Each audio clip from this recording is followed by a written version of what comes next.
Hello everyone, welcome to day 120 of playing chess every day for a year. Let's find the game. We're starting as black. If we get e4, so Caro-Kann. I could just push here, I could take and go into the Tartakow. That seems like a really weird move. Bishop f4 hits the queen, keeps the pressure on the knight. Could also take here now, and then which threatens this. I also have this check, but if they block it doesn't work.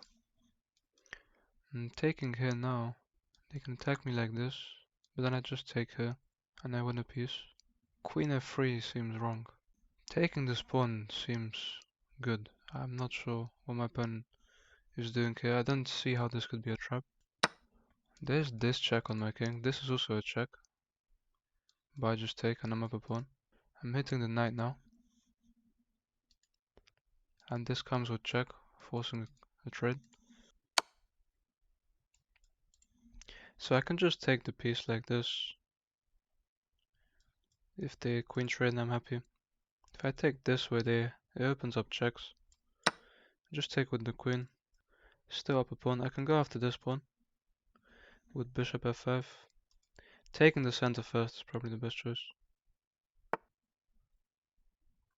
They develop. I can play e5, which just seems good. Looking to develop. Trade now doesn't look so good, but I always just take, and it's fine. If I ever move this pawn, this becomes weak. I can develop my knight. I think here I can just queen trade. It does develop the knight. Then I develop mine. I take, they take.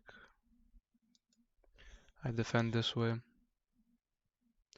I'm up a pawn, this central pawn. I'll take. If they take like this, I just develop. Just develop like this. My bishop is weak now, but I can develop this one. So my opponent castles ready. I can just develop here. Well, actually developing to d6 looks good now. Keeps pressure around the king. This is defended twice, so I don't have to do anything about it. I could play f5 looking for this. I think I'll just castle first, bring my rook and push. I have this move, forcing the rook away. I'll just bring my rook here, and I can target the bishop. I really want this fork, so this knight move actually prepares the fork as well. So I think what I missed here is that if I force this rook to move with bishop b4, if I force the rook to move, my opponent would walk into a fork. That move seems strange. This check works, but it's not great. I'll just play g6, force the rook away and then push. I am making a big weakness out of my king, but as long as I keep my back rank safe, I should be fine because the queen's off the board. I can go after the rook now, and then after the bishop, but I think just freeing up my knight here is the best move. Freeing up my bishop here is the best move. The bishop moves there, which seems just wrong. This move almost forces a bishop trade. If they take like this, I take like this. They take, I take. Bishop there seems okay. My knight here would give me a fork, so I'll play knight d4 next. If this, I'll just go back. And then the bishop becomes weak.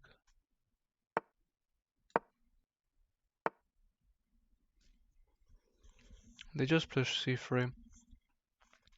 I can just go back here. Maybe going here to attack the bishop would seem good, but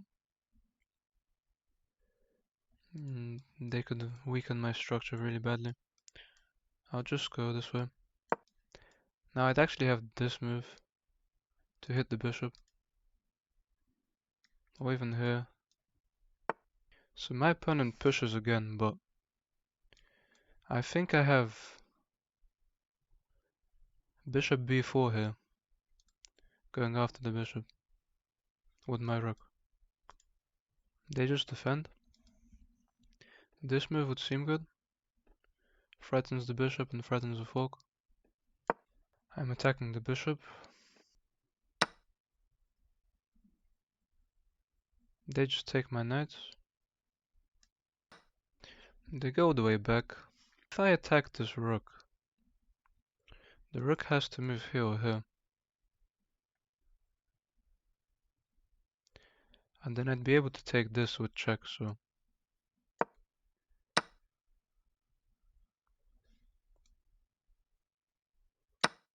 They have to stay on the back rank. I could play bishop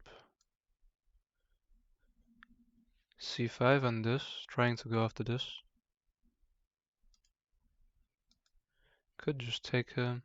I can force the rook to move again. I have this move, but then I get pinned. This move, I get pinned.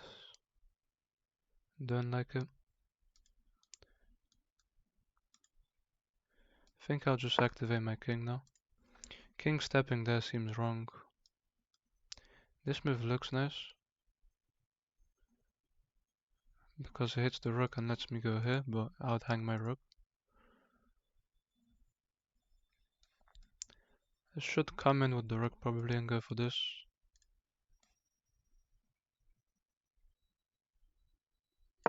If they push, I just go for this.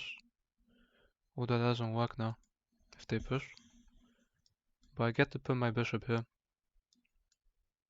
And win this pawn.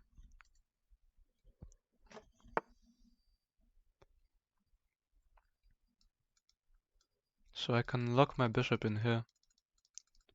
Or even go after this. I do like this idea. Coming in here with the bishop is just powerful for me. They take. I see. Because the idea is that my bishop is weak now.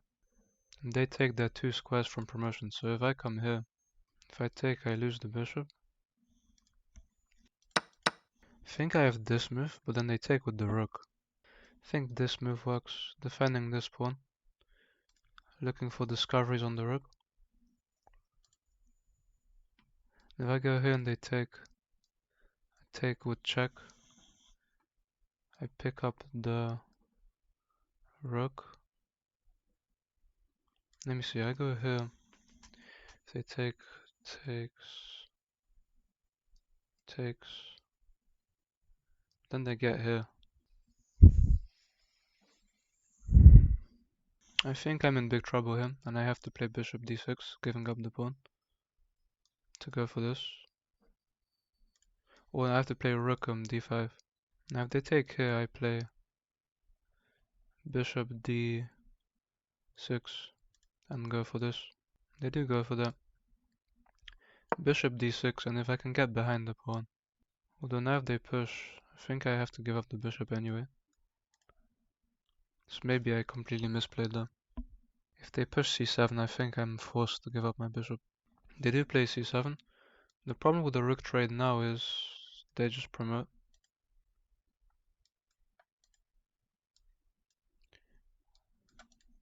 If I go here and they promote, I take with check. King has to move.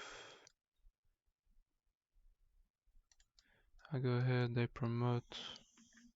I'm just in a losing position and I have to give up my bishop now. Rook c5 doesn't work because we trade and they promote.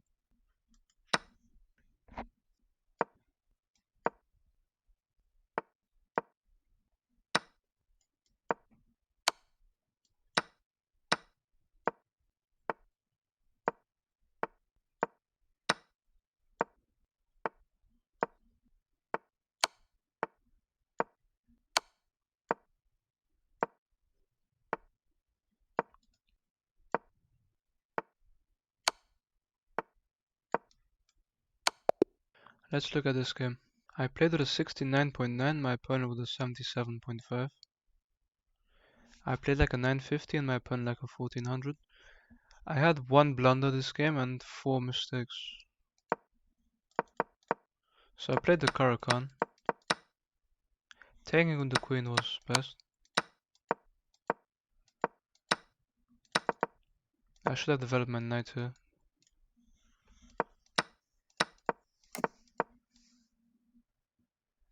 It was better to play f6.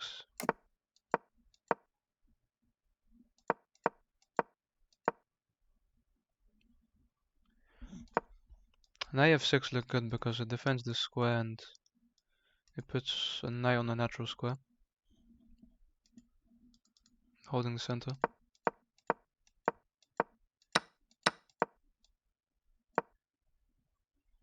I should have gone after the rook to push this pawn forward. That was a mistake, because I just have to go back.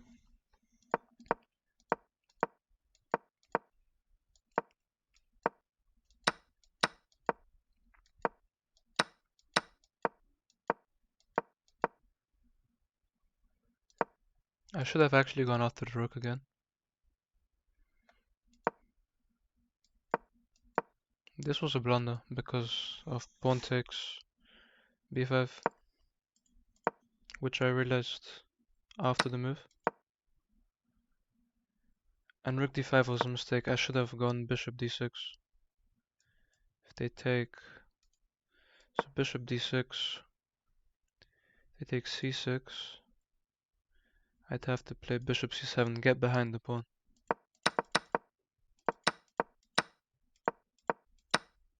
So blockading the pawn was the only way to prevent this huge threat of promotion. Rook d5 was a bad move. I was really thinking about bishop e3 for a long time, but I think bishop e3 was an even worse move. Oh, actually bishop e3 was a good idea, but I thought that after takes, it says rook d8 is the best move, just going back, because you can get behind the pawn. And if they play rook c3, you just play king f6. So bishop e3 here was actually strong. I was thinking about sacrificing my rook here, which actually does not work because they just get to push and I can't stop promotion there, so that loses the game.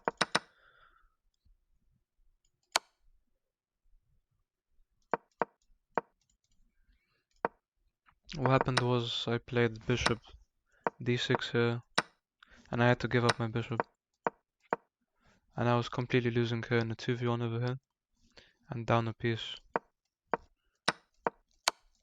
and the bishops are so powerful in endgames with no pawns.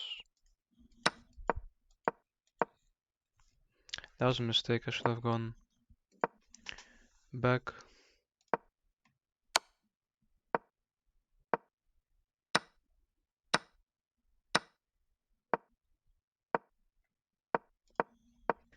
It's just a losing endgame here. Down 3 pawns here and a piece.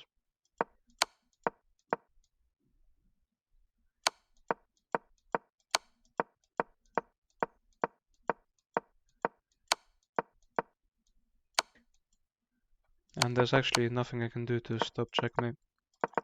There's mate in 5 in this position. All because of the bishop taking a square away from my king. The bishop also helps the pawn promote.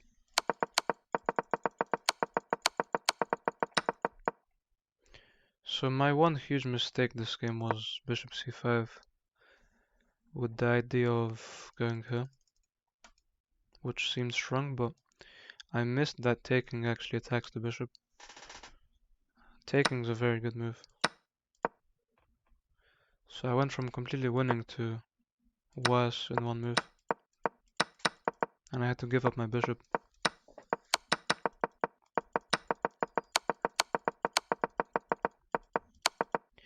My opponent played really well, so good game to them. Thank you guys for watching, and I'll see you tomorrow.